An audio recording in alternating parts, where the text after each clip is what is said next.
Good morning, good afternoon, good evening, and welcome to ioRadio with your host, Adam Smith. Today on the podcast, I am talking with an electrical engineer by the name of Alex Clintworth. Alex is a Bitcoin enthusiast, and he's also an electrical engineer that has started his own solar company, and he is in the business of setting people up with solar and alternative renewable energy systems.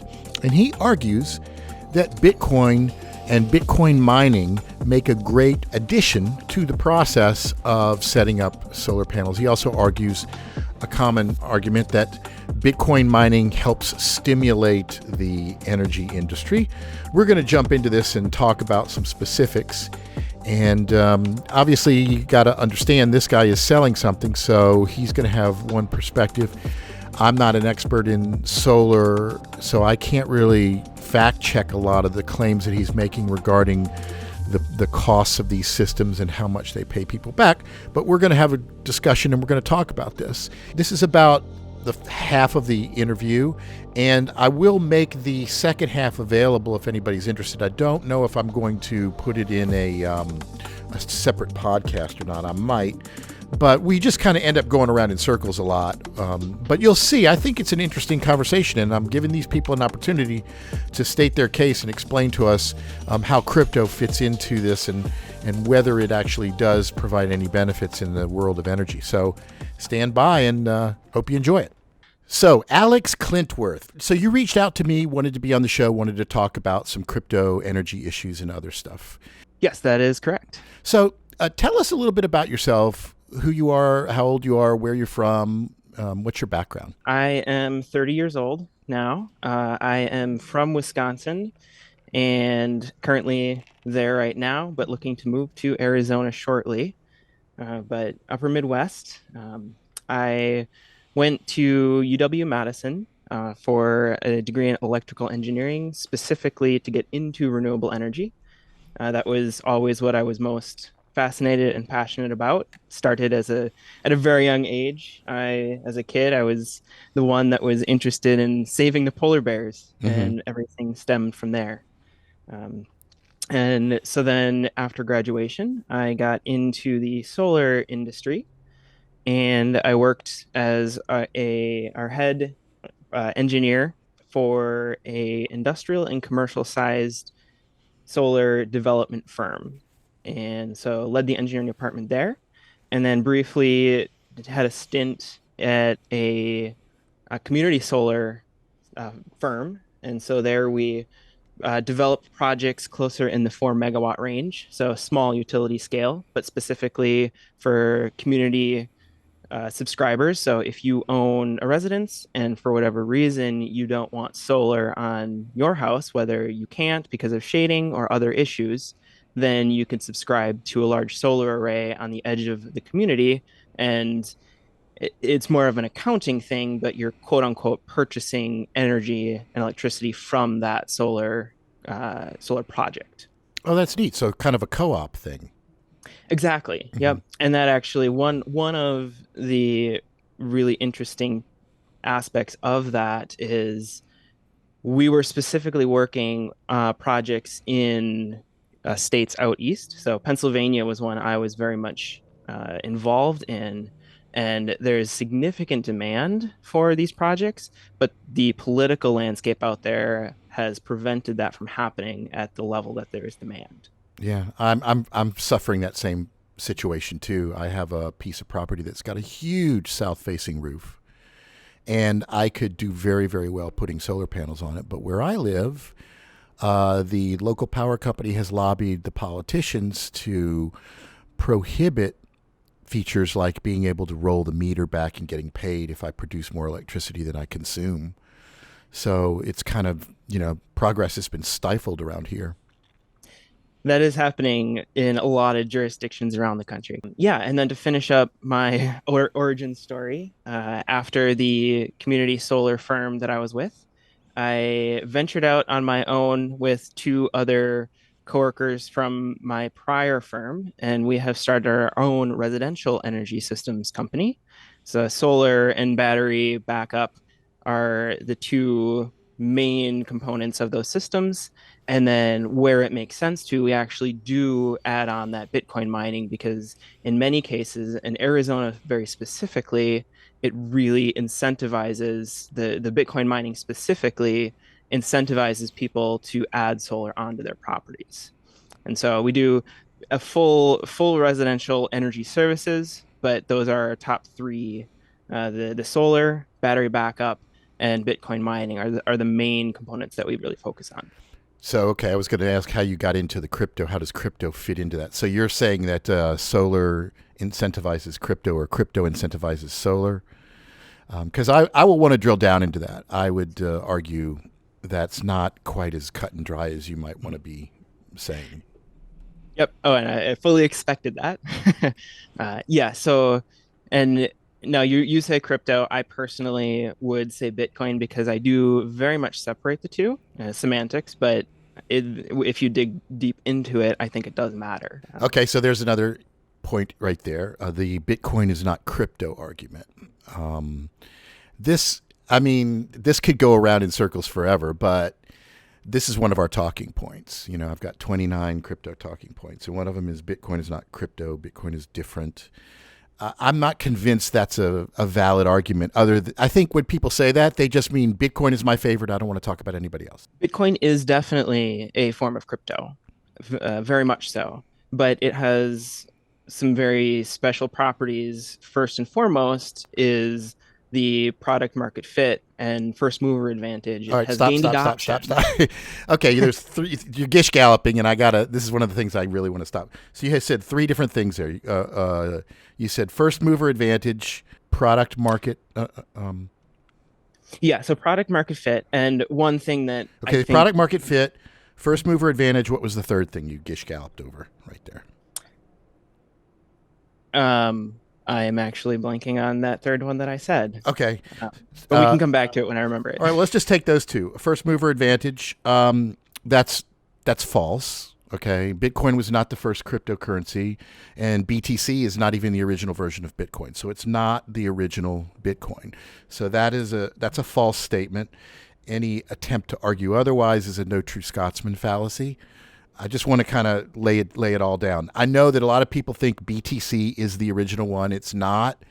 There was eCash. There was other cryptocurrencies before it. So it's the most popular one. And Yes, you have called me out there, and that is very legitimate.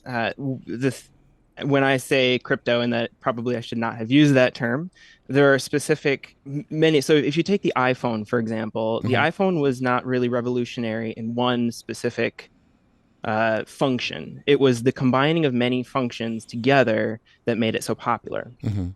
So Bitcoin has the revolutionary idea of crypto was combining a whole bunch of different elements that happen to whether it was trial and error that other cryptos in the past have failed, it was able to add in a certain ingredient mix that has made it so successful.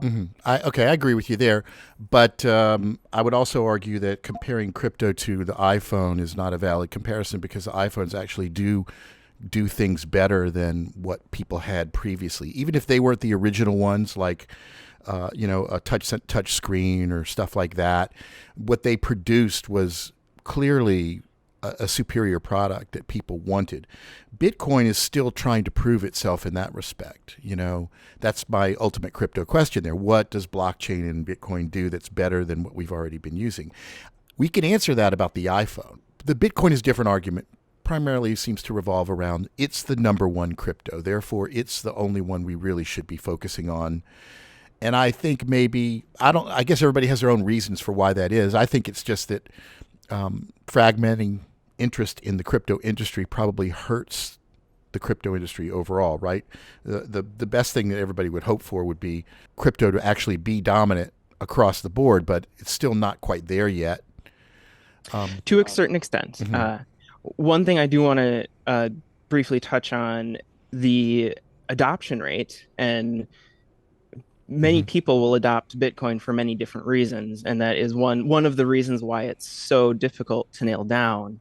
And we all can get slightly different statistics depending on how they're uh, brought upon, but the adoption rate of Bitcoin is very similar to the adoption rate of the internet. And so when you say that Okay, I would there disagree is there. no, Well, what do you mean by adoption rate? Because, see, internet is being used. It's being used for a wide variety of essential services in our everyday lives. You know, from getting weather reports to being able to navigate the roads to sending important data back and forth to people that actually has real world implications, x-rays, notes, plans, pictures. What do you mean when you say Bitcoin adoption? Because my impression is that the metrics on Bitcoin adoption primarily have to do with how many wallets exist.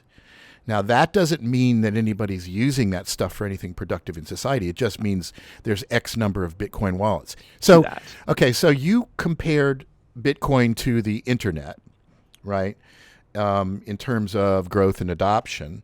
But let's take that. Let's run with that. Right. Bitcoin, when it was introduced, its throughput is relatively static. You know, there's an argument as to whether or not it's somewhere between 4.7 and 7 transactions per second on average that the blockchain is capable of handling.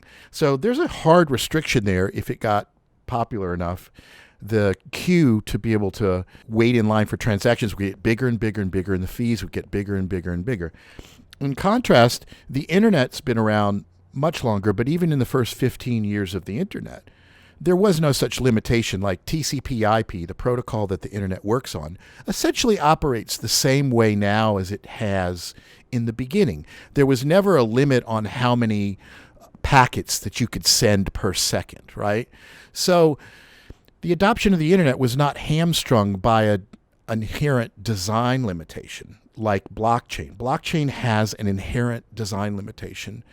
And this is one of those paradoxes that it seems like a lot of people in the industry don't want to talk about. That's why you introduce level 2 solutions. Well, we never needed a level 2 for the internet. The core underlying protocol could scale. In contrast, blockchain is not scalable. Now, it could be scalable if you fundamentally changed the code, changed the block size, made some other adjustments. Can I But stop you there? yeah, So that I think the argument that you're presenting is, is it comparing crypto to the internet is not a valid well, it was comparison. specifically comparing adoption. Now, and we're going down a specific rabbit hole, and hopefully, and my personal main area of expertise is energy, so I do want to get there. Mm-hmm. Uh, but the internet in its early days, and I am just old enough to remember the dial-up internet, and if somebody was on the phone, it would kick you off the internet. Right. But so the transmission speed of data was a very limiting factor. But by building layer twos as a solution to the congestion on the base layer, that does not change the base layer code. It does not change the core Bitcoin protocol.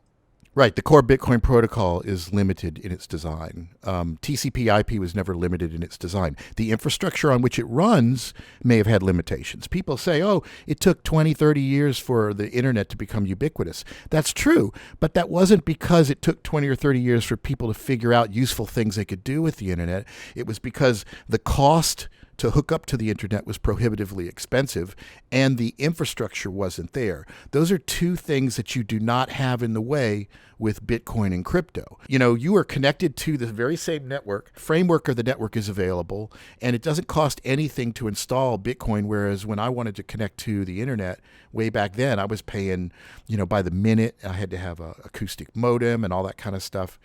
So I still think it's apples and oranges there.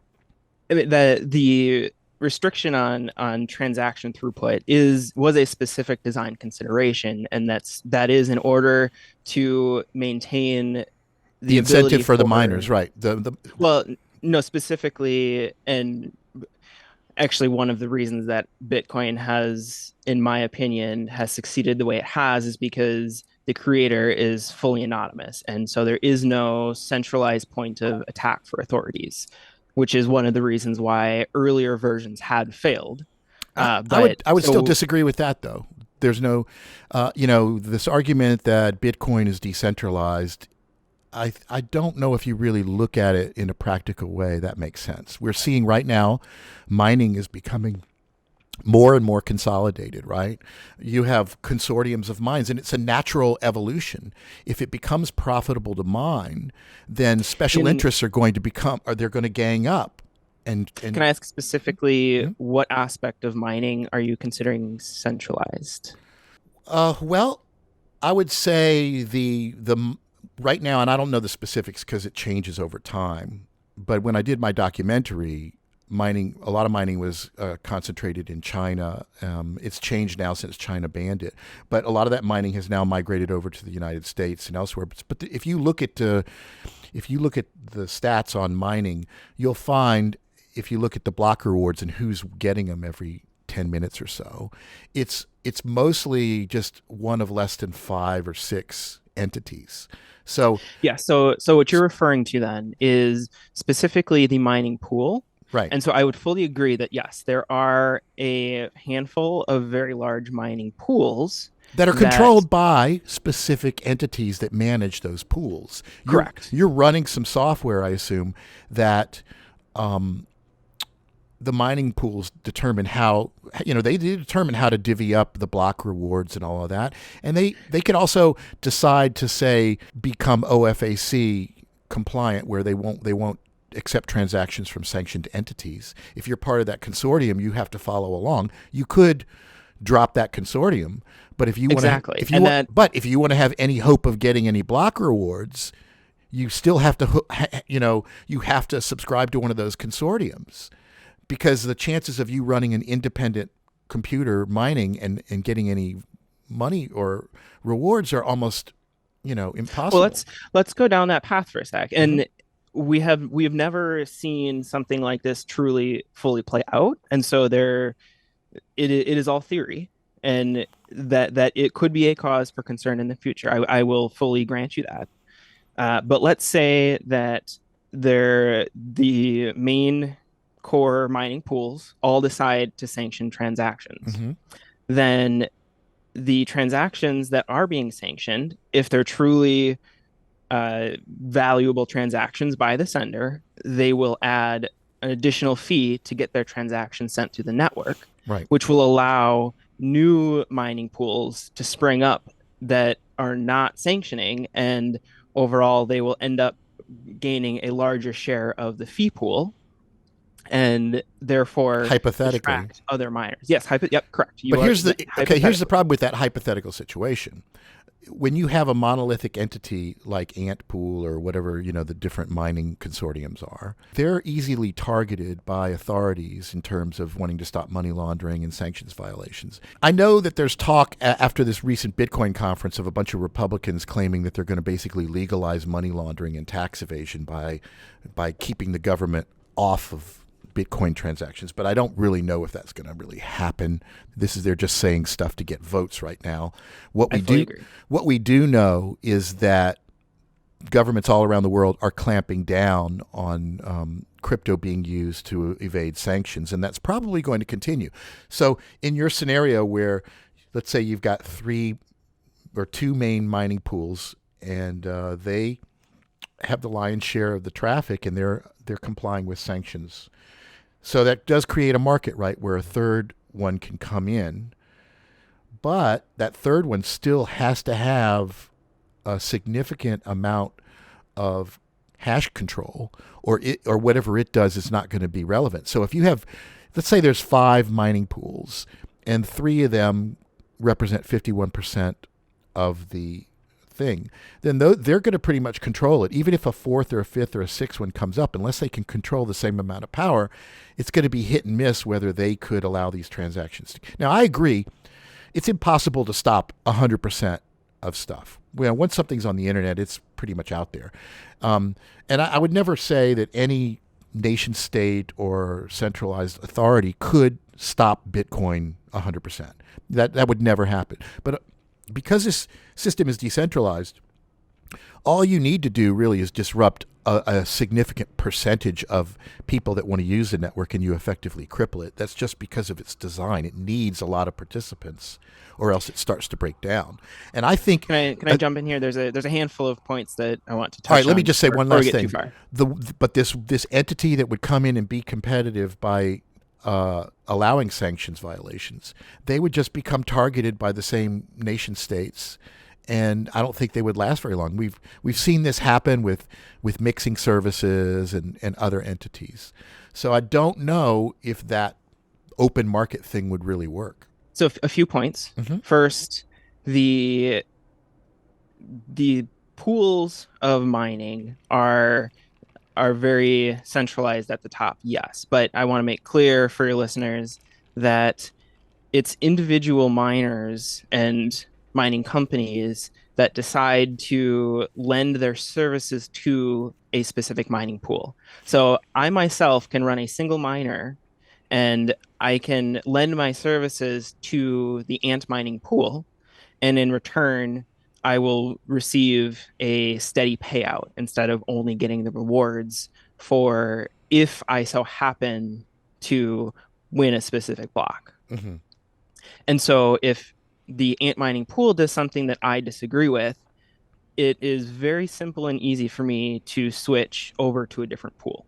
So yes, if we go down the road of there are only two, three, five pools that end up effectively working together and no other mining pool steps in and becomes a competitor, we could run into an issue. Yes. But so far, we have not seen that happen. Of course, it doesn't mean it can't, but Mm-hmm. that the economics and the whole Bitcoin protocol is designed to work off of market incentives in all aspects, and so they're with enough uh, working together from those pools does incentivize other competitors to come Right. into play. Well, I agree with And you. Market incentives, but also a market incentive is not getting arrested. You know, that is very true. I think the operative issue is when you want to compare crypto to traditional finances, we can certainly point to what money is doing in modern society and traditional society that is clearly doing positive things that people need. It's paying for people's college educations, it's helping people get cars, it's renovating houses, it's going into taxes which go into infrastructure. In terms of crypto and its impact on society, I don't even know if that's measurable in any meaningful way, where all of this Bitcoin going back and forth can be traced to any significant economic stimulation. One specific use case is, and I actually just looked up the exact amount yesterday, is remittances. So the Remittances. the most used remittance for transmitting money typically is from the US to other countries. If I were to send money from the US to somebody in Argentina, and my mom actually asked me to help her out because she is utilizing some professional services from somebody in Argentina, Mm-hmm. and so she needs to pay her on I believe, a biweekly schedule. Mm-hmm. And for her to send $100, the Western Union fees are $8. So that is 8% Okay. of that transaction. And that is the by far the easiest way outside of crypto in order to send money. I don't know if I would agree with that, but this is crypto talking point number 7: remittances. The argument that crypto allows you to send money around the world really quickly.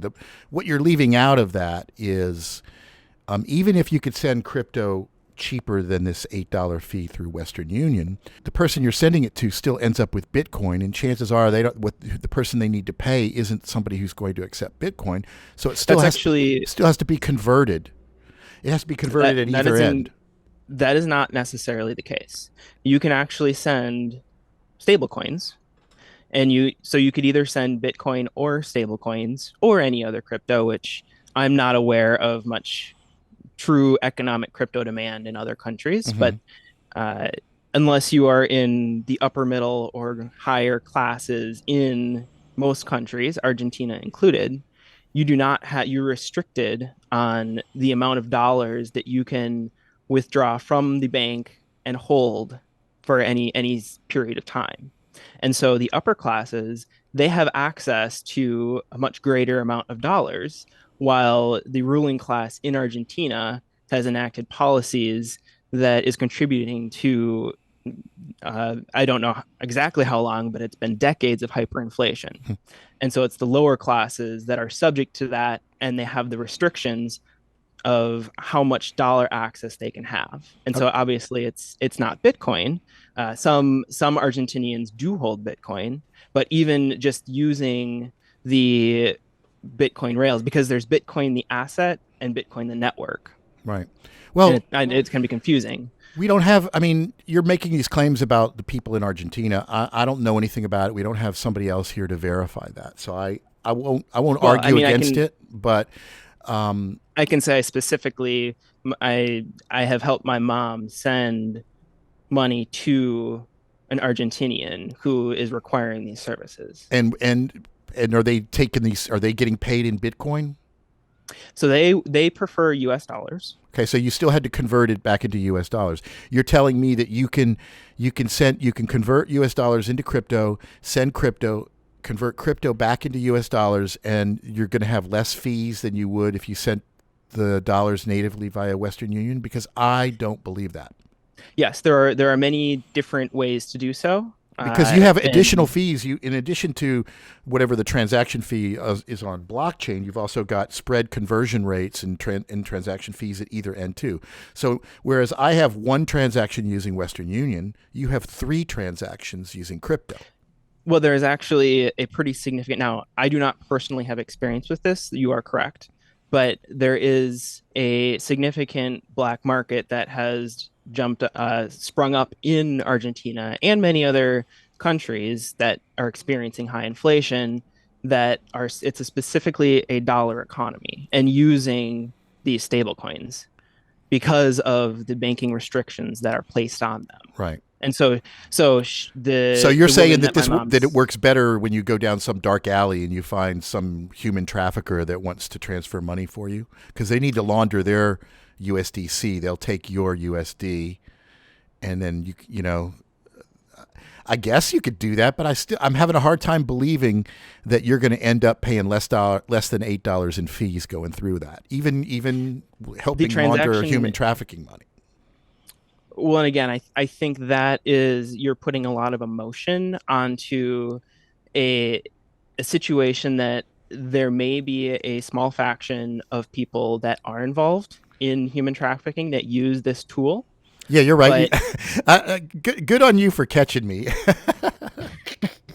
That was the most but there's eloquent way of saying that I was being a bit inflammatory. All but right, there is a point taken. there's a legitimate economy that us in the US would say these people are just trying to live their lives and be able to save their money in Hmm. a way that isn't getting debased at 50 to 100%. I totally agree with you, but I find that even in the best case scenario that everything you say is totally true, what you're proposing doesn't really fix the systemic problems that this society faces. And it may allow you to kind of get around it, but it doesn't fix anything. And the real solution is to try to fix what's wrong in these societies. And Bitcoin doesn't do that. But if they're able to save in something that is in Argentinian peso terms is actually increasing in value, if it's a dollar stable Well, coin, there's no which guarantee of I can that, though. I know that the Bitcoin is deflationary and it's a hedge against inflation. well, I'm saying if even if they hold dollars. So in Argentina, Hmm. whereas in the US, we hold dollars and compared to what we're purchasing, historically is 1 to 2% inflation. Recently, it's been significantly higher. But for an Argentinian, because the peso has been inflating at such a high Right. rapid rate that they can hold dollars and they're increasing their purchasing power. Yeah, and I'm noticing the peso is now one of the big scapegoats of crypto people because there's a lot of hyperinflation associated with it. But again, most people are not storing long-term value in pesos, so I find it's an invalid comparison. But I get your point. And that's specifically Argentinians and people in other countries. Turkey is one of them that has been experiencing hyperinflation for long periods of time. I totally agree. They'll find whatever way necessary to save whatever value they can. And so this has opened up a new way, a new tool for them to save. But I would argue they already have tools that are much more reliable, more time tested, just like bartering. Just basic bartering is always going to be which better. Tools? What tools do they have? Bartering. Instead, trading goods and services with each other. Don't even have to use money. I'll give you some eggs. You give me some bread. Well, okay. So then that brings us back to. I mean, it doesn't work for everybody. Why money sprang up in the first place? Now you're taking us back before we had any sort of fiat type of system of any sort, and now it's before we had specialization in our economy. So if you're arguing that Argentinians should go back to prehistoric ages, no. I'm not saying they should go back to. I'm saying they and everybody else all around the world continues to use this time-honored, time-tested thing. We are all barter with each other here and there. I'm just saying that it's the most common solution to weird economic ebbs and flows, and it will always be that way. People talk as if Bitcoin is like some new thing when people have had workarounds for unstable money for tens of thousands of years. Anyway, so would you want to live your life bartering with everybody that you need to make a transaction with? I don't know. It all depends on the circumstances. So going to the grocery store, how would you barter for your weekly groceries? In a small town, presumably, or in a small community, everybody's producing something of value, whether it's products or services. So I produce my company produces residential solar systems. Mm-hmm. So then the only way for me to purchase groceries is if the grocery store owner wants a new solar system every 5 years, and then is somehow able to give me a credit for the next 5 years of my groceries. Well, there's also things called trade exchanges, and I've participated in them in the past, where you become part of an exchange and you produce a certain amount of value that then becomes exchangeable for value among any other people in the trade exchange. So you could do things like that. So now basically what we're doing is we're walking through the history of money and the creation of expandingly complex economic systems. Yes.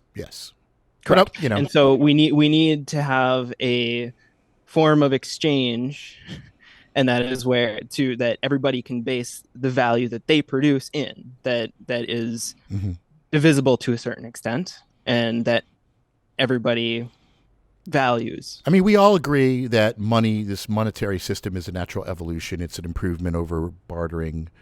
But when you talk about particular isolated, atypical third world countries that are often run poorly or in dictatorships. So about 6 billion people? I guess you're lumping China in there too. But the point is, there's a whole bunch of other issues, and money is not the cause and not the solution of those situations. If you could find it as a workaround, that's fine. But like I'm saying, that scenario where there's been dictatorships has been around for 10,000 plus years, and people have found ways to work around it. And I don't think Bitcoin introduces anything novel or revolutionary to those workarounds. So in fact, Bitcoin, unlike other systems of alternate monetary systems, requires an elaborate infrastructure that is pretty much managed by the very same central entities that are responsible for the mess you're in the first place. So it's kind of a paradox there, right? You hate the government, you hate centralization, but if it weren't for the government, internet wouldn't exist. All of that, the government moderates and regulates and maintains most of the right of ways and the radio frequencies and everything that everybody depends on to communicate. So, Fully agreed. Before we get into this, just one mhm, last to put a conclusion on mhm. this portion of Yeah, our because I do want to conversation. get to You're the welcome energy stuff too. to refute, but so chain analysis again, the or specific organization that many Bitcoiners dislike. The They have a list of 2023 Global Crypto Adoption Index top 20. And so this is specifically one aspect of this, and a significant aspect is peer-to-peer exchange. So everyday people that are transacting for whatever purposes, a significant portion is normal economic transactions. India, Nigeria, Vietnam, United States, Ukraine, Philippines, Indonesia, Pakistan, Brazil, Thailand, China, Turkey. And it And keeps going. and so what is that? You're just telling me a list of So, countries. What's special about correct. them? So, a vast majority of these are developing countries that have a history of extremely poor populations and a history of hyperinflation and governments that are very restrictive to their population. And so, Also, while you also say those countries, right? They have a very impoverished underclass. Often they're very, very uneducated. I bet you will also find a correlation between those countries and how often they end up being exploited unfairly, scammed, subscribed to weird anti-science superstition and stuff like that. Sure, there's going to be people there that are going to be using Bitcoin. Absolutely. Bitcoin is like religion in that respect. It tends to flourish where there's an underclass that feels disenfranchised. That's part of its marketing thing. But I have yet to see any tangible evidence that Bitcoin is elevating their quality of life anywhere. you say that So chain analysis people can will say, okay, find we're seeing transactions in all of these countries. That's fine, but that's probably also proportional to the population of those countries, and there's always going to be a certain percentage this of is people this trying is based things. on a populate it's scaled for population, Hmm. and so it's the percentage of the population that I'm not is. arguing that there's people in China and Turkey using Bitcoin. Sure, there is, but I wouldn't. I would say as a percentage of normal everyday transactions, it's still infinitesimal. It's tiny. Well, so you So yeah, it might you be are true growing that because it doesn't really have people any other place to go. well so people will find individuals will find a way to utilize tools to survive, and Hmm. they Yeah. will tend towards the best tools available. And so now obviously there's correlation versus causation, but for the most part, that list that I just read to you, I don't know about you, but I would not want to be living in most of those countries, United States being Agreed. an outlier there. Right. And so, yes, this list doesn't say who specifically is using But I think if I crypto moved and to those Bitcoin. countries, the fact that I switched to Bitcoin wouldn't significantly impact the quality of my life there. I'd still be subject to a lot of other stuff that has nothing to do with whether I use Bitcoin. But my assumption is you would be a wealthy person in that country I don't know. if you move today to those But countries. the implication you're making is that Bitcoin is a definitive improvement in certain situations, right? That's why people are using it, and I don't think you've proven that. The one example you cited was this remittance to Argentina, and I still argue that even your example of an $8 Western Union transaction, I don't have any evidence that it would cost less than $8 to send it via crypto. You haven't provided details on that. And I also believe I could provide alternative ways of transferring value using M-Pesa, mobile money, PayPal, Venmo. A lot of these services are available in other countries, especially things like Argentina and Venezuela and stuff like that. So, I was not aware of that, but I'd be curious what those fees were. mhm. I have sent transactions to Argentina for less than a cent. Right, So but you're just gonna have to again, trust me on that unless you want to do the work yourself to recreate that. But well, if we I guarantee you would be able to. I'll take your word for it, but as I said, you're still leaving out the fact that there's additional transactions that have to occur because most people can't use crypto at the other end. If you want to fabricate a nirvana scenario where the person you're sending crypto to absolutely needs that in crypto form, then you're right. You could definitely make a solid argument that that particular way is the most efficient way of sending value from point A to point B. But I would I would argue that's the exception and not the rule. And I want to talk about what applies to most people, not weird fringe cases. Because after all, if we're talking about adoption, right? If we're talking about Bitcoin really being truly useful on a global scale, it has to be just as useful in first world countries as it is in third world countries. And it bugs me that all of these people in first world countries promoting Bitcoin love to talk about how it helps third world countries. Like that's the best example they can have is some faraway place they don't really know that much about. I just find that a little bit disingenuous. I do disagree with your point that it has to be beneficial for me in a first world country for it to be beneficial to over half the population. No, I didn't say that. I said in order for adoption to really get to the scale where everybody is claiming it's going to be, it can't just appeal to people in third world countries. It has to appeal to the suburban person in Florida as well. And correct. And there are reasons that it does and should. But I do want to call you out again because your argument, you're effectively backing me into a corner and saying you doubt my argument unless I personally have lived that experience, which I haven't. And so I was not born in a third world country. I can tell you the experience that I have sending money to somebody in Argentina, in a developing country, experiencing that inflation that has specifically requested US dollars in a stablecoin format because it was the best for her. Yes. And I can't argue with that. I can't say that I feel you're wrong that in that particular instance where somebody who wanted, say, USDC, you have USDC, they need USDC, absolutely, that transaction will probably be cheaper than Western Union for sure. But I would say that's just 0.0000001% of the most likely examples. And I find that kind of argument is just weak. Let's talk about more common scenarios and where crypto lends obvious value instead of just some obscure situation involving somebody in Argentina who needs USDC. You see what I'm talking about? Yes. I mean, there are many other cases. Now, I think that statistic that you pulled out is remember, I asked you for one good example. I want you to give me your best example so we don't have to go, well, there's other examples. Well, I think that is a very valid example. I know we want to get to where you are, so I'm going to ask you a couple of quick questions. So you're setting up these power systems, and you're also setting up miners that are making money off of this excess electricity. Is that correct? Correct.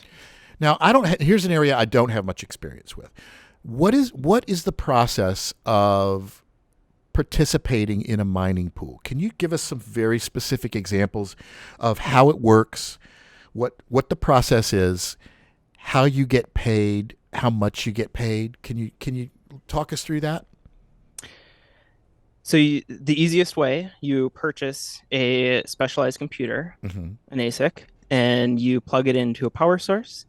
You download a specific software and you connect to a mining pool. So that specific software is proprietary to the mining pool? You can access many different forms of the software. And so, and that software can be independent from the mining pool you connect to. But then you configure it to work with the mining pool. Yes. Yep. In effect. And those rewards that you receive are in Bitcoin. Now you can save that Bitcoin, or you can turn around and immediately sell it into US dollars. So let's talk about these. Okay, before we get to that, let's talk about what these rewards are, how they come in, how that's determined, right? So you hook your system up and you're into one of these mining pools. At what rate and frequency are you getting paid? Give us some specific examples. It all depends on what mining pool you decide to connect to. There are some mining pools that will pay out on a weekly or a monthly basis.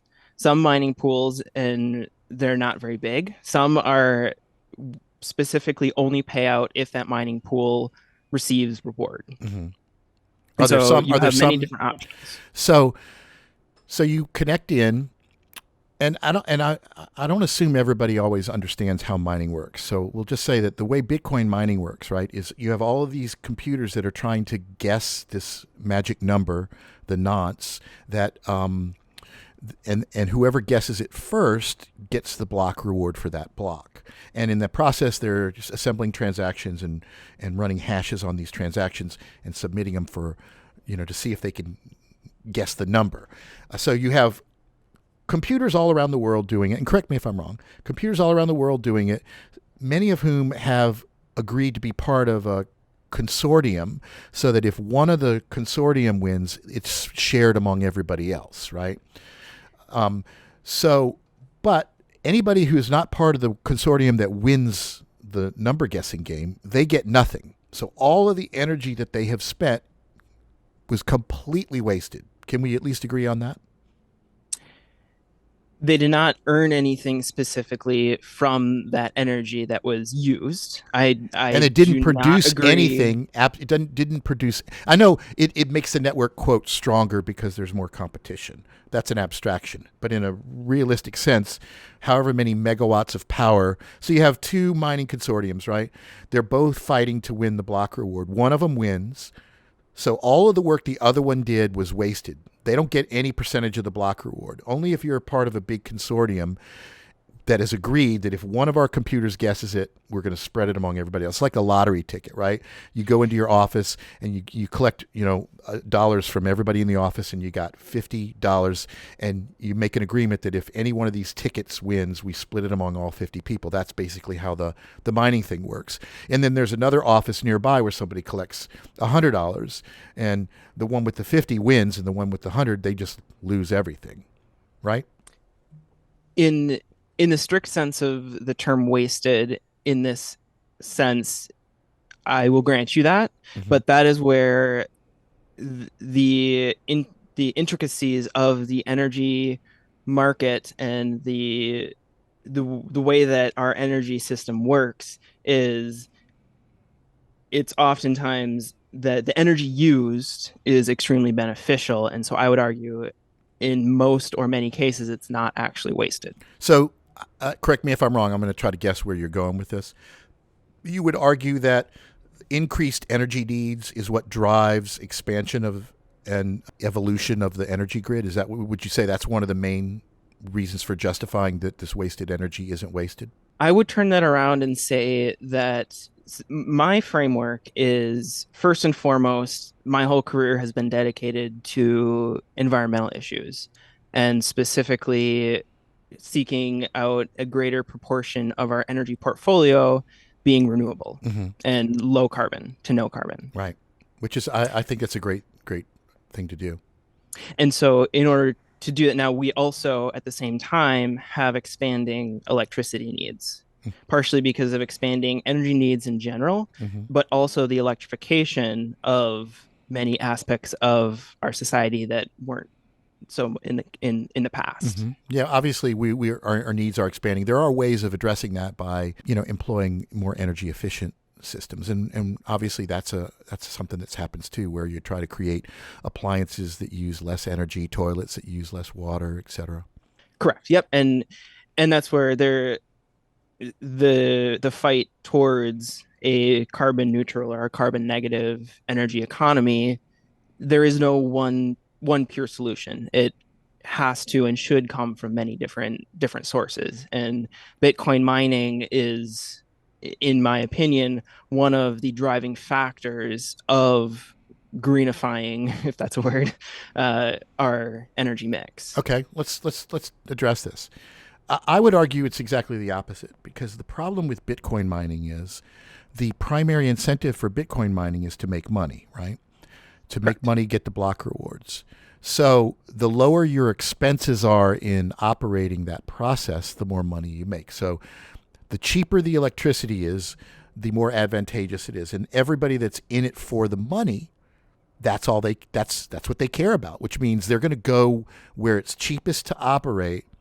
And unfortunately, that tends to be fossil fuels, right now, and I don't know if that's going to be fundamentally changing anytime in the future. Don't you agree? I would not agree, actually. The upfront cost of renewables is much greater than the upfront cost of a fossil fuel plant. Hmm. But the levelized cost of energy which is including the entire cost of the whole lifespan, including a discounted rate of money. So money today is more valuable than money tomorrow. So, and of course, getting to these numbers, there are a bunch of variables that you can adjust, but the total cost of renewable is substantially less than the total cost of a fossil fuel plant. Hmm. Well, see, the problem with that is, though, that the motivation with Bitcoin mining is 10 minutes from now. You know, that's when you get paid. It's not 10 years from now. Nobody even knows what the price of Bitcoin is going to be. So arguing that it could be more efficient in the future is probably predicated on an assumption for which we have no guarantees that the price of Bitcoin will continue to go up and the halvings will continue to happen. And there's no guarantee of that. So I don't know how you could argue that using renewables for Bitcoin mining in the future is anywhere near guaranteed to be more efficient. I mean, you can go down that path and say almost nothing in this world is guaranteed. So this is based on the historical trend of Bitcoin for sure. And there are negative feedback loops, which is another way of saying is the network itself adjusts for the fluctuations in price. And so if the Bitcoin price decreases, then the miners that are using the most expensive forms of energy that will be forced to go offline because they're no longer economically viable. And so the remaining sources of energy are stranded renewables, which is another way of saying when Texas is a really great example because there is specifically a stranded grid. So the rest of the US is all interconnected and Right. Texas is Mm-hmm. not. And Yeah. so, and they have a very high base load of wind and solar energy. And so during the day, especially on sunny days when there's a lot of solar energy being produced and also a decent amount of wind, there are literally negative energy prices. And so the energy companies have to pay to get rid of energy. And so if the Right. And so they Bitcoin make these deals with companies like Riot, which use that electricity during the day. But the downside to that is they want to run all the time, and they actually make more money turning their mining devices off when there's demand. And so what they've essentially done is drive up the cost for electricity for all the consumers in Texas. It hasn't produced a great benefit for the people of Texas. It's produced it I'm for actually the corporations. I'm going to disagree with you on that as well. And the argument of it's an issue that these Bitcoin miners are getting paid to turn off is a problem. And actually that is actually a massive benefit because Riot and other large mining companies in Texas, they most of them are moving towards, and a number are signed, power purchase agreements, PPAs, Right. where they make an agreement with the utility that says we will always purchase X amount of energy at all times for 2.5 cents a kilowatt hour. And so the solar developer is able to come in and say, that is fantastic because we can survive by being paid 2.5 cents a kilowatt hour. What we can't do is half of the summertime days having literally a negative cost of energy. And so as long as they can, What's wrong as with long that? as they're What's wrong with a negative guaranteed, cost of energy? Um, well, a negative cost of energy means the developer of the solar project has to pay if they want to get rid of their energy and sell their energy, they have to pay consumers to take that energy.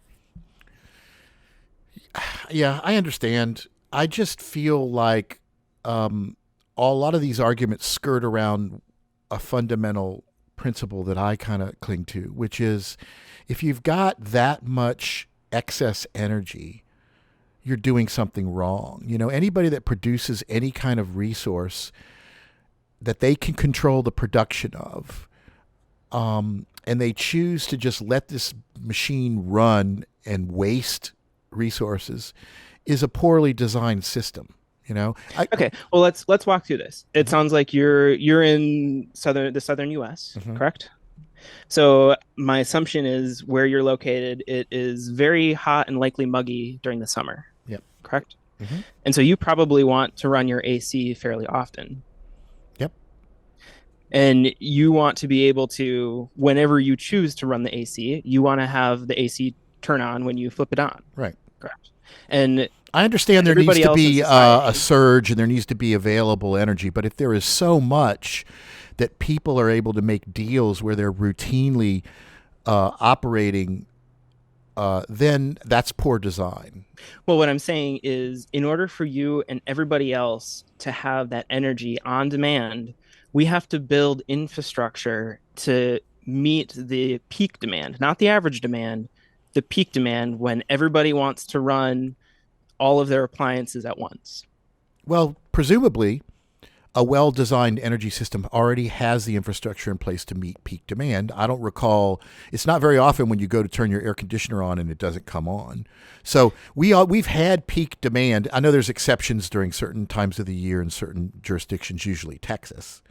Well, But one reason why there are negative energy prices is because one, obviously, the increase in renewable energy that is we don't dictate when that gets turned on. Mhm. But two, fossil fuel plants that takes time to ramp up and down production. And so Mhm. there's a significant delay. Some plants take multiple days to ramp up to their full capacity from being turned off. And so Well, they don't. it's I assume cheaper. though that some of them don't have to be completely turned off. They can just be ramped down. You know. Correct. And there is that response for sure, but there still are negative energy prices because in order to ramp it down quickly enough to it to not, or if they were to ramp it down fast enough to meet that decrease or vice versa increase in demand, it would harm the actual equipment. I guess this is probably specific to a particular type of energy generation. Some types it probably is not as much of an issue. You know.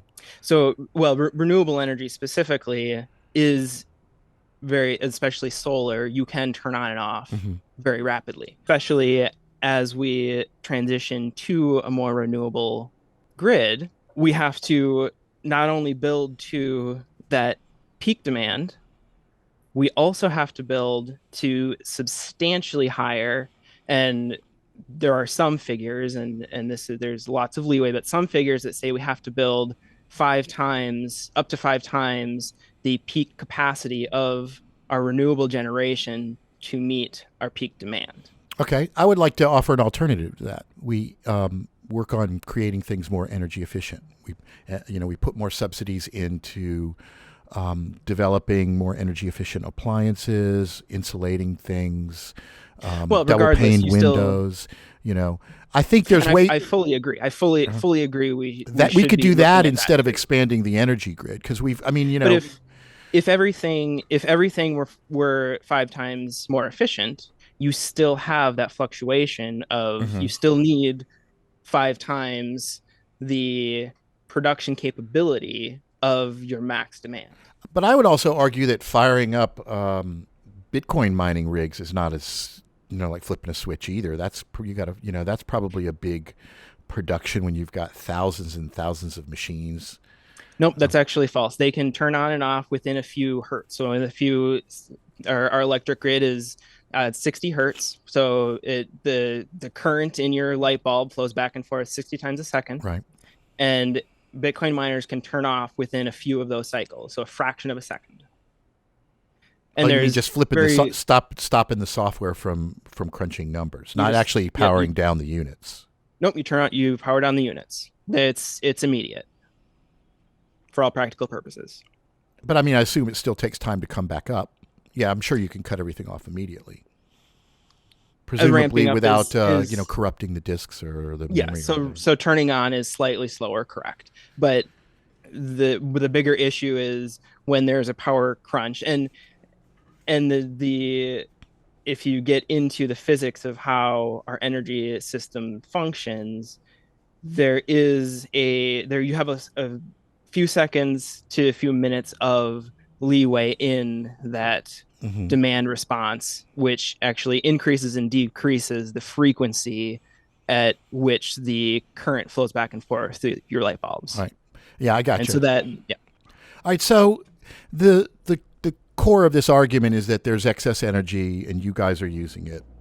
I would, as I said, I would argue there's other ways of addressing this by promoting more energy efficiency so we don't need to necessarily expand as much. I also think that there's probably, if there is excess energy, there might be other alternatives other than mining that might be a better use for that. In fact, AI is probably a good example. At least AI is clearly doing something new and improved over what we have, even though some people might argue it's not all that useful. So I do, before we move into this, because it is a very good point. Um, so while efficiency would of our electric systems would decrease the maximum production capability we need, there is still a very significant fluctuation throughout the day.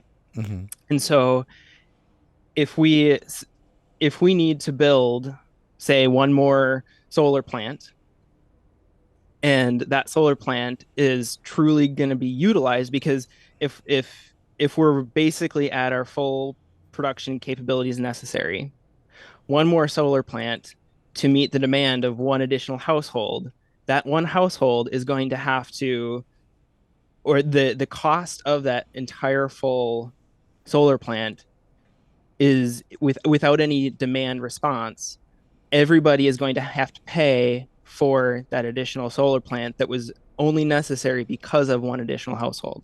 Yeah, well, And so although let's be that's honest, let's equivalent be honest. to, Usually, when you bring up a new power plant, it's probably to supplant another power plant that was less efficient, right?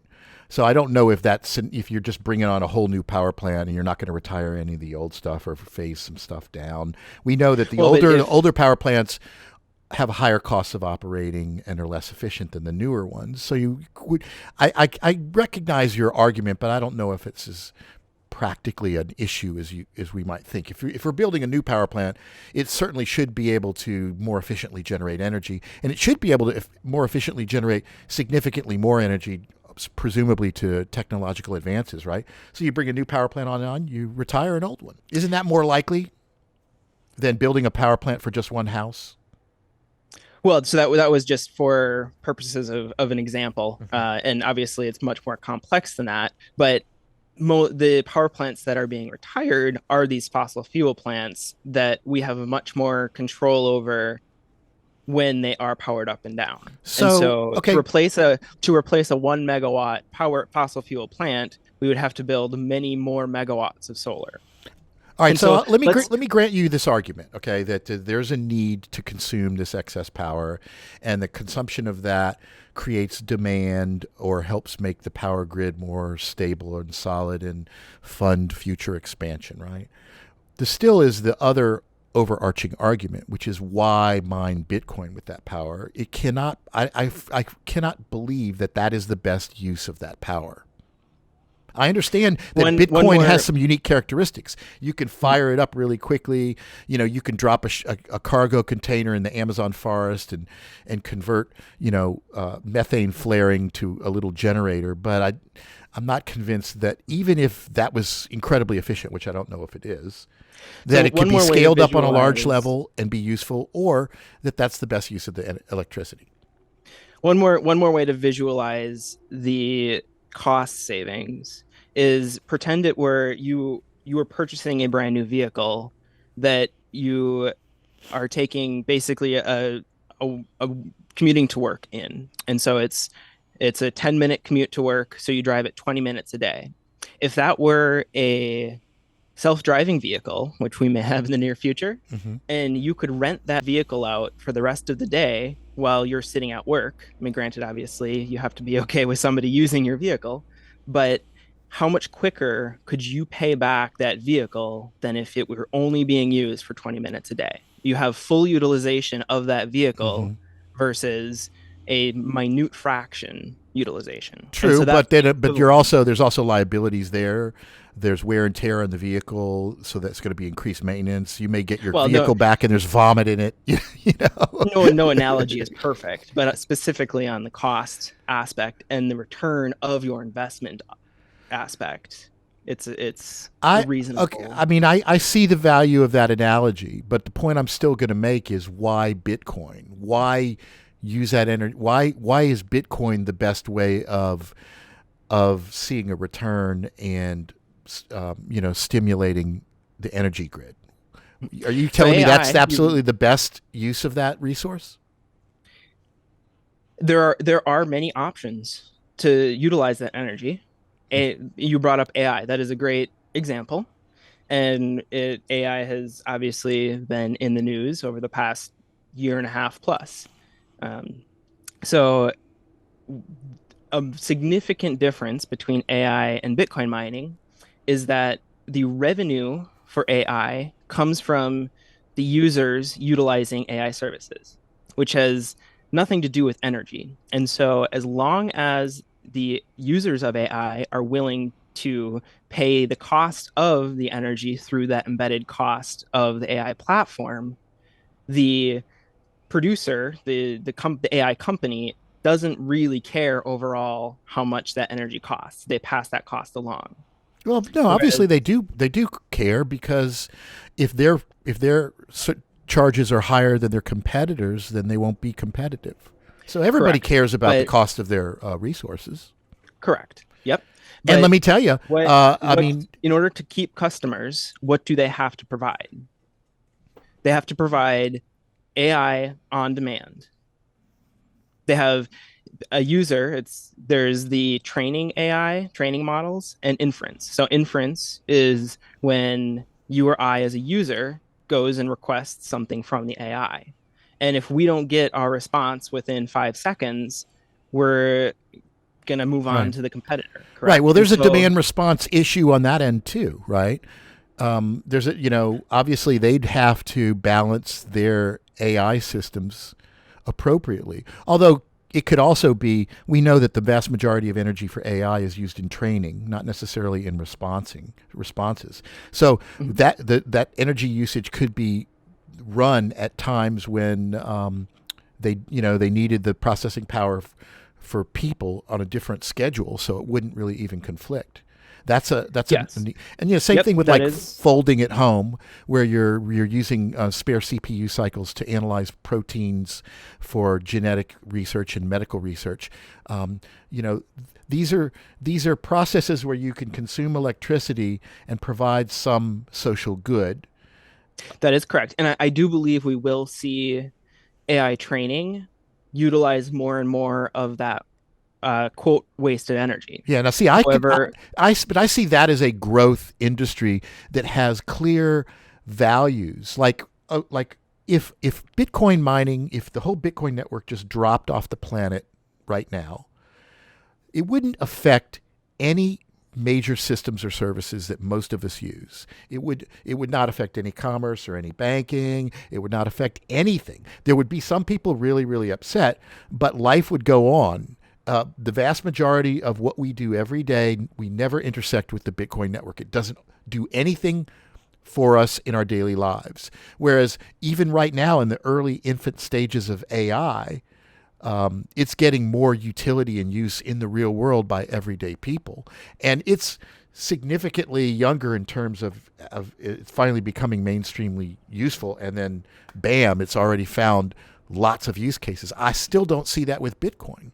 Now, in your position, one so it one seems to one me small you thing should that be embracing other alternatives other than Bitcoin that really do have growth potential. and I do anything that will eat up that excess energy, I am fully for. And one problem, and I do see AI training in the future starting to utilize that waste energy, that excess energy. Don't you think it But has right more now, potential though than Bitcoin? I mean, imagine if AI, if the very pro, different if the potential. productivity of AI dropped by 50% every X number of years. I mean, you'd be like, what's going on with that? But with Bitcoin, with the halvening, where the block rewards get cut in half, The only way that becomes economically viable in the future is if the price of Bitcoin continues to go up proportionate to that, or the transaction fees go up, neither of which is favorable to the network being useful for more and more people. So there's a Well, conflict there. in that case where the Bitcoin price doesn't rise, you'll have more, and the only mining that will be viable is the lowest cost of energy mining, Mm-hmm. which is And mining that consortiums would renew go out of business because they couldn't make money, so there'd be less of them. So difficulty would scale down, and that's going to result in less energy usage. And then Bitcoin mining will no longer be a viable alternative to eat up all this excess energy because it won't need it. and this opens up a whole new Meanwhile, conversation. AI is going to grow and grow and grow. There's no Well, so indication that it's let's going to suddenly say need half as much energy. let's stay on this AI for a sec. Mm-hmm.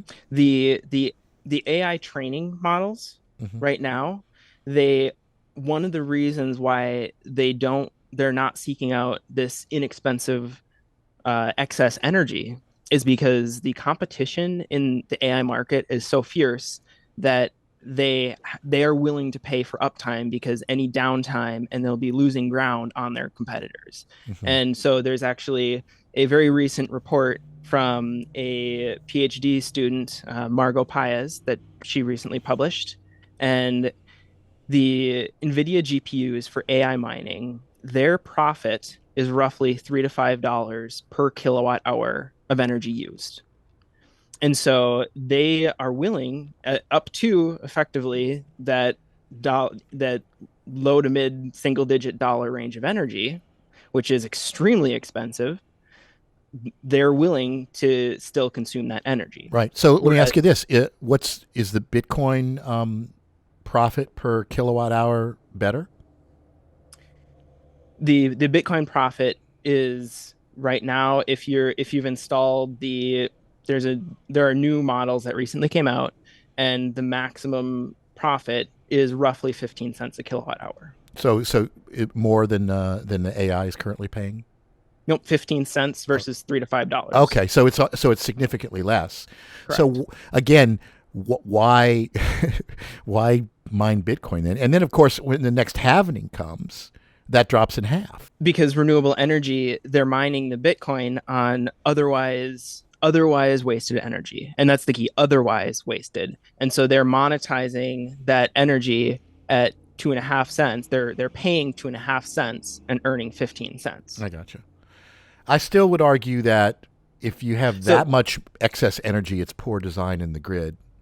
Um, that it just seems more intuitive to make that assumption than we need to come up with some clever way of using that energy.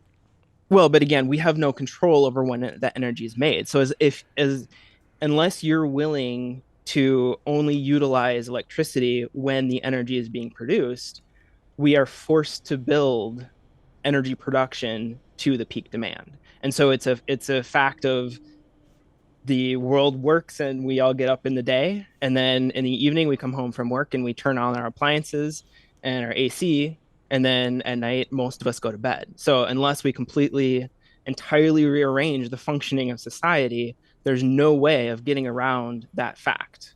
And you could also argue, okay, we have batteries, correct? Mm-hmm. And so let's charge our batteries and when the sun is shining, and then utilize that during the night. Right. And that is definitely a necessary part of the solution.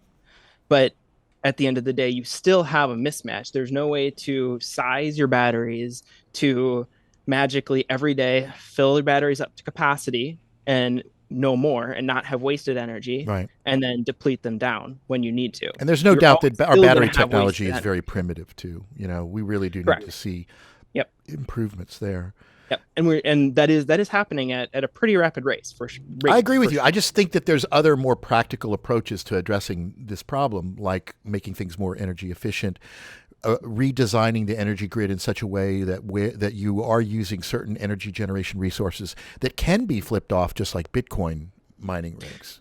I mean, But that's the I point. know Is I if know that you you're saying you could do that with solar, but during the day is the most busy time. But I don't know if every renewable energy shares those characteristics. There's got to be some out there where you can scale up and down pretty the efficiently. point the point isn't can we scale it up and down. The point is that we have to build the infrastructure. So we as a society, we have to pay to build that Right. infrastructure, correct? But And if the so, infrastructure and is so if designed we, properly, it's designed with a modest amount of overhead. You know, it's like if you've got a stereo system and you've got a 20-watt amp. Um, okay, get speakers that can handle 30 watts, 40 watts. But if you got a speaker that handles 500 watts, it's an inefficient setup. so the argument there is effectively restricting people's freedom to choose the appliances and the way that they want to live. Effectively, you're saying, I get to turn on my AC today, and my neighbor gets to turn on their AC tomorrow, and vice No, versa. not And you have to necessarily. have one. I'm not suggesting anybody compromise. I'm just saying, or sacrifice.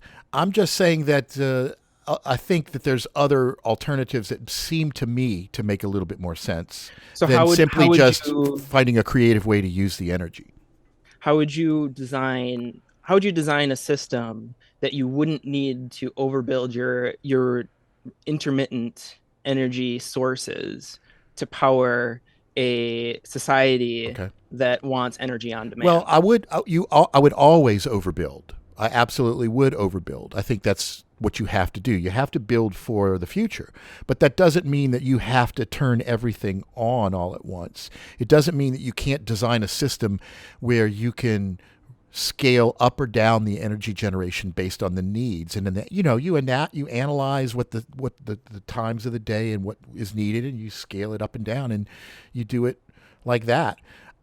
There's always going to be a little bit of extra energy, that goes without saying, but if it's so significant that it creates entire industries just to use that to me is a sign of poor design, especially when these industries don't produce anything useful for society. I contend that all of this Bitcoin activity doesn't do anything anybody in their everyday life really needs. I understand that people want the number to go up and they want to get rich off of it, but I still have yet to see anything that blockchain tech does that's better than what we're already using. So let's put this specifically to the case of my company. Mm-hmm. So in Arizona, if I design a solar system or a solar system with a battery, and the payback is based on what the utility is willing to pay me for excess energy, and they determine their rates for partially based on market dynamics.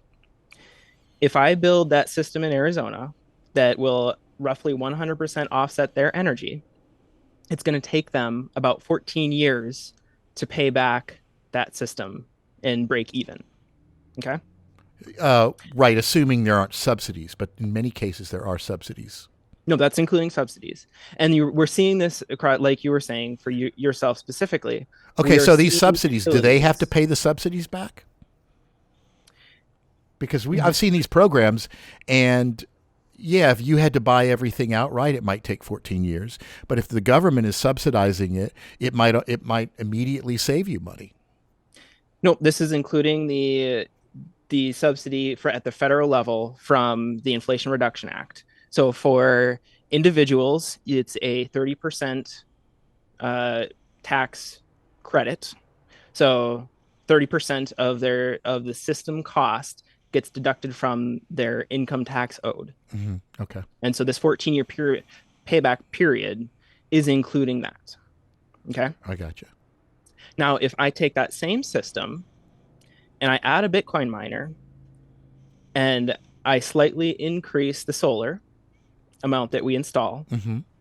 the upfront system cost, granted, is slightly more expensive, Okay. but that for the most part, and every house is in a slightly different situation, but roughly and based on the current Bitcoin network stats, Mm-hmm. they will pay back that system in 7 to 8 years.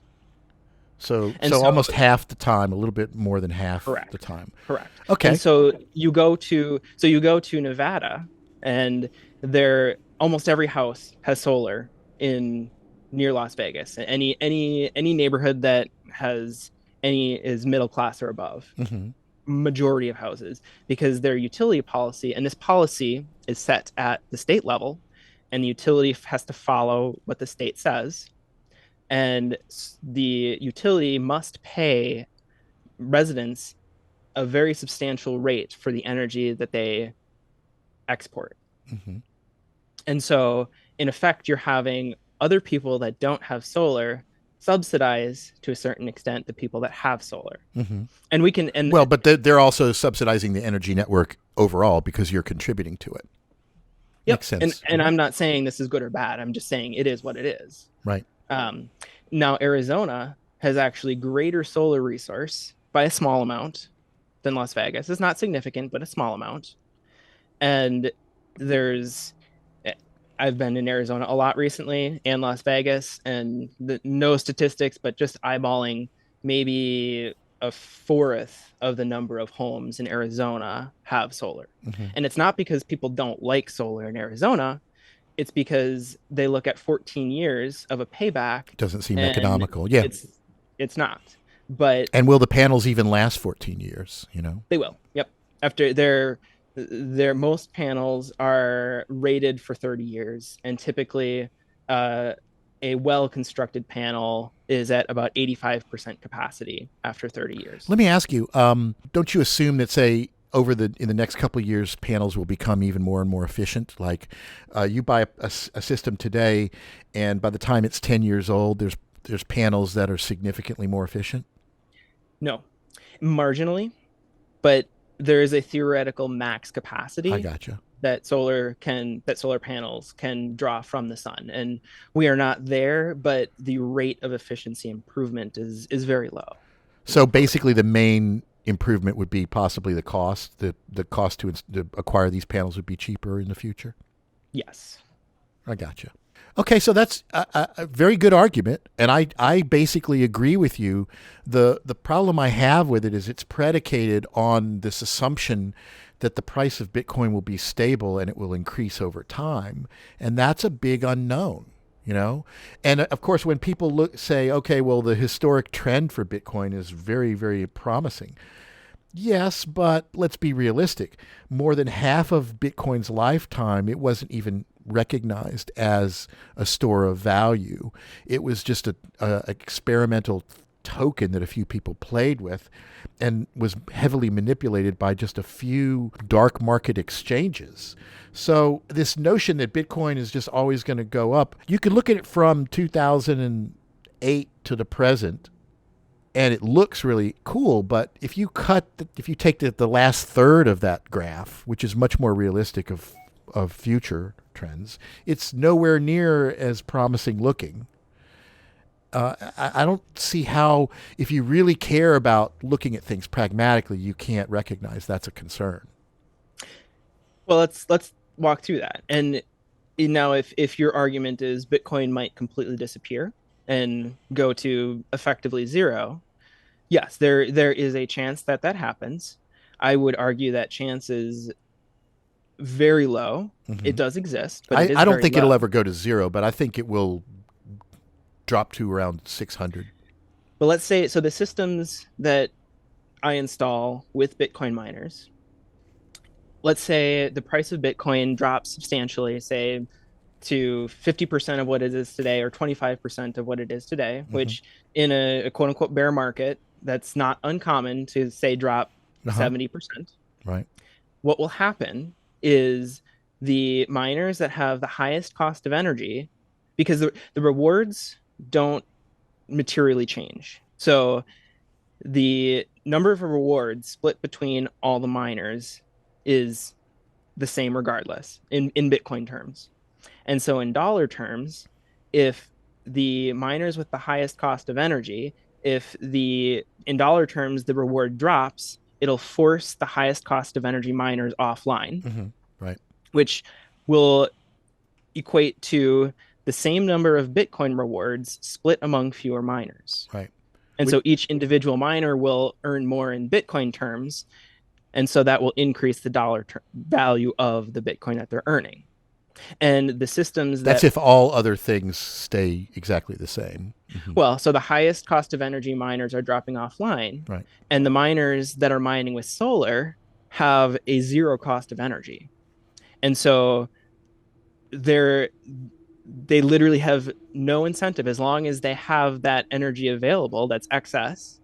They will never turn offline. And as other more expensive energy miners turn offline, then the zero cost of energy miners are earning more in Bitcoin terms, which will stabilize the dollar value of. Yes, but there's other factors too. There's the increasing cost of equipment and efficiency of equipment. When you talk about mining, you're talking about cherry picking the current, ASIC that is incredibly expensive and hard to get right now, and using that as a metric. Whereas after a couple of years, your rig may not be able to cut it anymore, and it's using more Correct. energy and Yep. producing less. There's depreciation in terms of costs and increases in increases and decreases in efficiency. So it's not all this all doesn't happen in a vacuum. Over Correct. time, Yep. it costs more to So just operate your mining rig too and stay competitive. the the cost to operate a mining rig, if you're remaining mining on solar, that remains zero. So yes, mining is and will continue to be a more and more competitive field. And as mining rigs become more efficient, then older models will win fewer amount of rewards Hmm. for sure. Yeah. But you're still the last one to, if you're, unless you have miners that are literally had a negative cost of energy, which may end up happening, especially as more and more miners are utilizing this stranded renewable energy, and also methane mining, which I know you recently had an episode on that, so we don't Right. have to get into that. Um, but those activities are incentivizing the build out of renewable energy. So I would love to see the case where energy for the vast majority of the day is negative. That Hmm. would be fantastic. Well, let me share with you a scenario that I have been talking about that I predict will happen if Bitcoin sticks around longer. And I'm curious what your take is on this. So we've certainly seen the mining industry consolidate. There's fewer and fewer individuals mining, and they're all in these consortiums, right? And I predict that that is a natural evolution of what's happening. I don't think the mining is ever going to become more decentralized. I think it's just inevitable that it's going to become centralized to the point where there is one mining consortium that controls everything. And how that happens is one mining consortium gets enough hash power to basically make it no longer economically viable for anybody to compete with them. At that point, the other miners drop out, like you say. If they can't make money, they're gone. So now you have this master mining consortium. So now, since they don't really have any competition, they can shut half of their miners off. They can tell half of the people on their network, we don't need you anymore. And let the difficulty for the block rewards drop down, and now they're using less electricity to generate the same revenue. Now, the threat is you say, oh, the market will correct for that if the difficulty goes down. But if they have an entire warehouse full of ASICs that they can flip a switch and turn back on, that's a threatening proposition for any competition, right? It's like if the price of steel is excessively high, well, just build your own steel plant. Well, you start building the steel plant, and then the other steel company drops their prices and makes it no longer economically viable for you to enter the market. The same thing can happen in Bitcoin, where one large miner just basically is a monopoly, and anybody that tries to compete, they flip a switch and put them back out of business. And eventually people are like, well, no sense even trying. And so when that happens, they could do the same thing to their own customers that are part of the consortium. They can go, we don't need you anymore. Bye-bye, And if you're in it for the money, that's a no-brainer. That's a clear, technically legal thing that you can do where you can make the most money by screwing over everybody else. It just seems to be that's what you get when you decentralize and you deregulate a market. You get these private interests that come up with creative ways to rope everybody in and then exploit them. That is a possible outcome. I will grant you that for sure. And I do think that conversations like these, that's one reason why these are so necessary, is because it is not automatically a panacea. And so if you go down that path, that could end up happening. I would say, however, that I would venture a guess that we will actually see individuals start to over time dominate more and more percentage of the mining market. And part of that is because there are certain aspects of mining at scale that are actually disincentivizing. And reason I say that is because with our miners, one of the additional aspects of our systems that can increase and enhance the system ROI, which actually I did not include in that original 50% cheaper number, Mm-hmm. is that the main byproduct of running a computer is heat. Mm-hmm. It's extremely efficient at turning So if you're electricity into heating your heat. swimming pool, And you've got another use for running miners. yep, and actually, I'm working on designing a system right now for a client to heat their hot tub, which means they're already using that electricity, and the miner just so happens actually that we're using to offset about 100% to perfectly heat their hot tub to the temperature that they would already run it at. And so they already have that electric bill. And so we're effectively installing a different heater that earns them money on the side. Huh. Well, that's interesting. I mean, you're an electrical engineer. Surely you realize that if they want their jacuzzi at 101 and you're pumping 100-degree water through your heating system, it may not work so well for keeping your ASICs cool. Well, But so there's a heat pump involved in that. So the temperature that comes out of the ASIC so you're not doesn't actually necessarily using the have. residual heat generated by the ASICs. You're just using Oh, you are. energy. You're a heat exchanger. It basically uses it's a pressure system to But it's removing make. heat from one source and bringing it to another. But if you have an ASIC, you want to remove that heat and get rid of it. And if you Yep. So the heat on the hot tub side of that heat exchanger can be a completely different temperature than the heat on the ASIC side. Mhm. It sounds interesting. I've seen some examples of people trying to do this, and it never seems to have worked very well. Well, it has definitely incentivized many of my customers to add solar to their houses. So Mm-hmm. for my specific case and my goal of creating a greener economy, it has been absolutely fantastic. It's a popular thing now. There's no doubt. And of course, this most recent conference with the president speaking at it probably get you some additional business.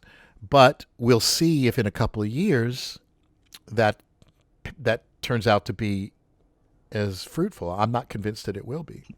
That we will. I mean, at the end of the day, that's what markets are. That's what markets do. They allow people to decide the best allocation of their resources. So I think we we may be at an impasse. I very much appreciate you taking the time to converse with me on this. But Same yeah, here. the market will sort it out. And look, Alex, I can tell you're really smart, and obviously you've got a lot of talent, and you're in an interesting industry that I hope really does flourish. And I think at the end of the day, we all want the same thing, right? We want a stable economy. We don't want to be raked over the coals by special interests. We just disagree on how to get there. And I just feel like I recognize it took us a while to get here in this mess, and it's a complicated mess, and there is no easy solution. And I don't, I think hopefully we can move in the right direction, but I worry about people falling prey to this snake oil that suggests a solution when I honestly don't think it is. And I hope, if I'm wrong and your way can make things better, that's great. But I just, we'll have to see. I don't see the light at the end of the tunnel there. Yeah, we will have to see. But if you ever want to join me for a conversation, I'm hoping to start publishing my own podcast, What's Your Why, starting this week. Sure. Um, but yeah, if there's any of the topics we discussed, if you want to do any more in-depth research or refute any of the facts that I presented, you're more than welcome to. You always have an open invitation. Sure, yeah. Well, you just tell me when, and I'll be happy to come on the show. Perfect. Sounds great. All right, man. Well, thanks for talking, and let's keep in touch, and we'll see how things go. Very much so. And if you change your mind and you realize this was all a huge waste of time, I'll be happy to talk with you again. And you can tell me if the tables turn and Bitcoin suddenly does solve all of this fiscal irresponsibility, I will absolutely tell you I was wrong. I got it wrong. If that can happen, I hope it does happen. Well, likewise, if Bitcoin ends up going away, I will concede that I was wrong. Well, thanks a lot. And all right, man, I'll talk more with you later. Sounds good. We'll talk later. Okay. Well, there you have it. I want to thank everybody for tuning in. Be sure to visit the website ioRadio.org for a link to all of our podcasts and other content. We also are on Spotify, iTunes, Amazon, all of the good podcast spots. And if you would like to hear the rest of this interview, visit ioRadio.org, and I will put a link to the second half of this if I don't release it as another episode, which I'm not really planning on, but it just depends on how much content I have. But and do you disagree? Do you think that either one of us is wrong? Come on the show or comment on YouTube or elsewhere and let us know, and we'll debate it.